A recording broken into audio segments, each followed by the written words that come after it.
Be ready. 10 seconds to go.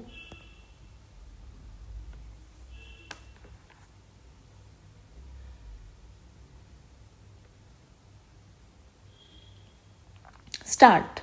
It is gratifying to notice that the Indore bar has grown over the decades and produced eminent lawyers and judges whose contribution to the legal field has been significant.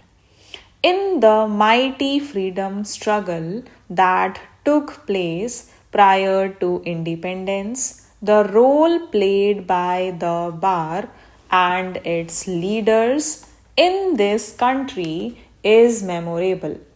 Mahatma Gandhi, who held the torch of freedom struggle with unparalleled courage and dedication, was himself a lawyer. So was the case with other eminent leaders of the freedom movement like Jawaharlal Nehru, Sardar Patel, and innumerable other leaders. Legal profession in any politically organized community has got a unique place among intellectual professions. In our constitution, we have adopted democracy as a way of life based on the rule of law and supported by the triple arch of liberty, equality, and justice. In the preamble to our Constitution, we have proclaimed these as basic guarantees under our political system. As you are aware, for a democratic system to function effectively, not only should there be meaningful checks and balances of various organs, but they must all be coordinated for ensuring the progress of a country. While the legislature, as a democratically elected body, is entrusted with all the task of deliberation and making law, the judiciary, with all the independence as its command, is entrusted with the supreme responsibility to administer justice, and that must be done according to law. Laws are made in the legislature not for adorning the statute books but to serve the purpose of socio-economic change. They are born in response to demands arising from the unsatisfied, nevertheless legitimate human desires and ambitions.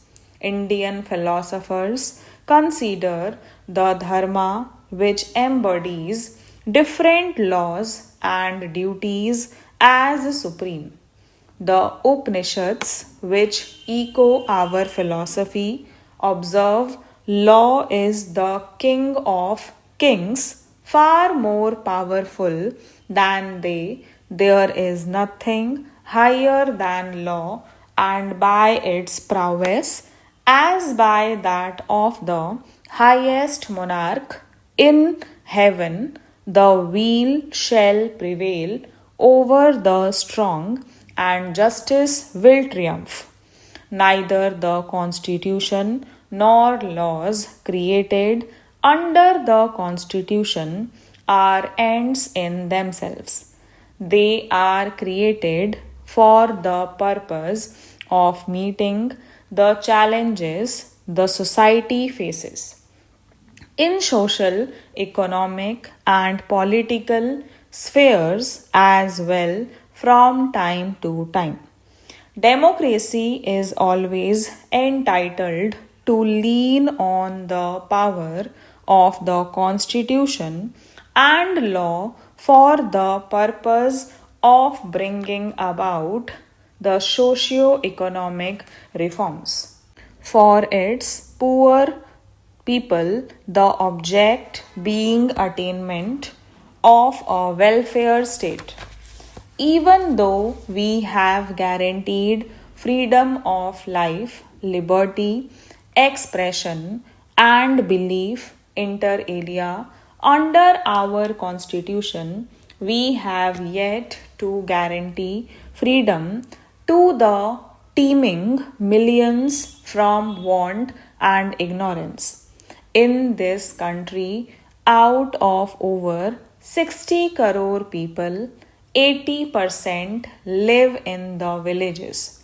It is the responsibility of those who consider themselves as the cream of the society to endeavor to ensure that not only the basic human rights of unfortunate millions are protected, preserved, and defended, but also endeavor to improve their economic conditions and life.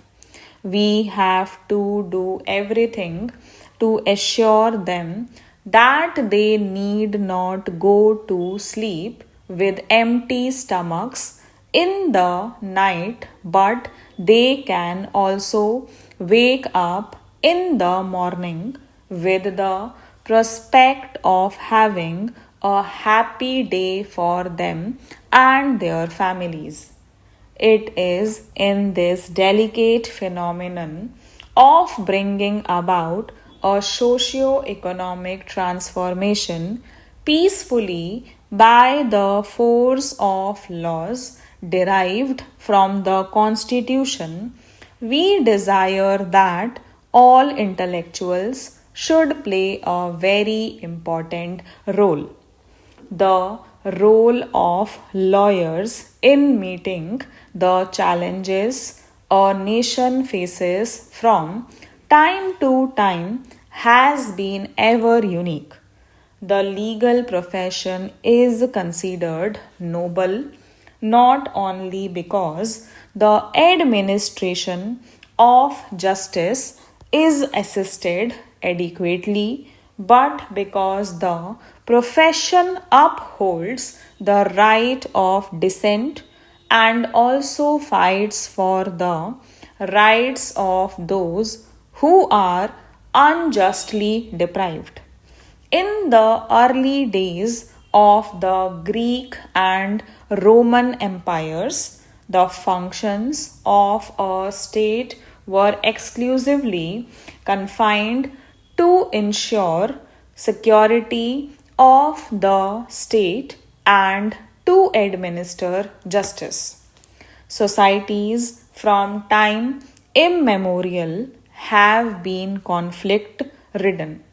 As long as basic instincts in man continue to prevail over his actions, conflicts in one form or the other are inevitable. A state which fails to resolve conflicts through the instruments of law will no more enjoy the confidence of its subjects. It is in this context that members of the legal profession can help the courts in administering justice well and effectively. Justice should not be delayed, nor should justice be hurried. To the age old adage, justice delayed is justice denied. It may be appropriate to add justice hurried is justice buried.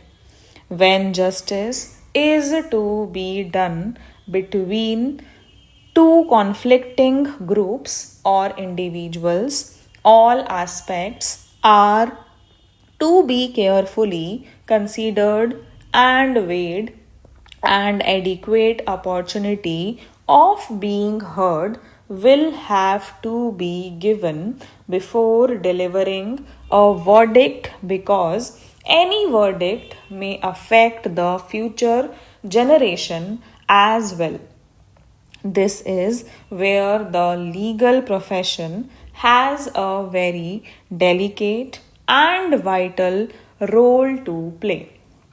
In protesting against the cruelty and crimes committed against human rights, it is essential to provide machinery to judge and punish them also.